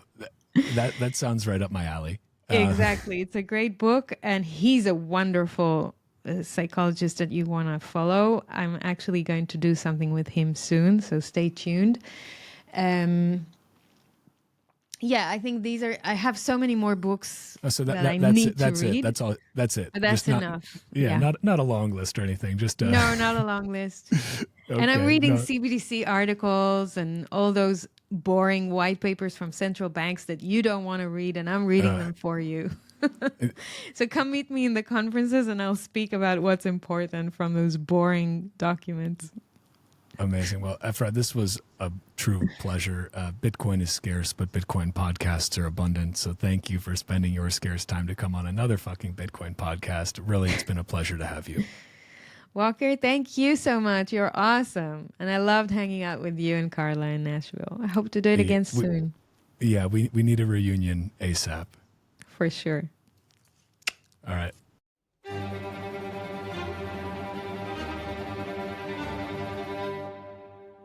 And that's a wrap on this Bitcoin Talk episode of the Bitcoin Podcast. If you are a Bitcoin-only company interested in sponsoring another fucking Bitcoin podcast, head to bitcoinpodcast.net/sponsor. If you're enjoying the Bitcoin Podcast, consider giving the show a 5-star review wherever you listen, or sharing the show with your friends, family, and strangers on the internet. Or don't, Bitcoin doesn't care, but I always appreciate it. You can find me on Nostr by going to primal.net/Walker. If you want to follow the Bitcoin Podcast on Twitter, go to @TitcoinPodcast and @WalkerAmerica. You can also find the video version of this podcast at youtube.com/@WalkerAmerica and @WalkerAmerica on Rumble. Or just go to bitcoinpodcast.net/podcast and find links everywhere. Bitcoin is scarce. There will only ever be 21 million, but Bitcoin podcasts are abundant. So thank you for spending your scarce time to listen to another fucking Bitcoin podcast. Until next time, stay free.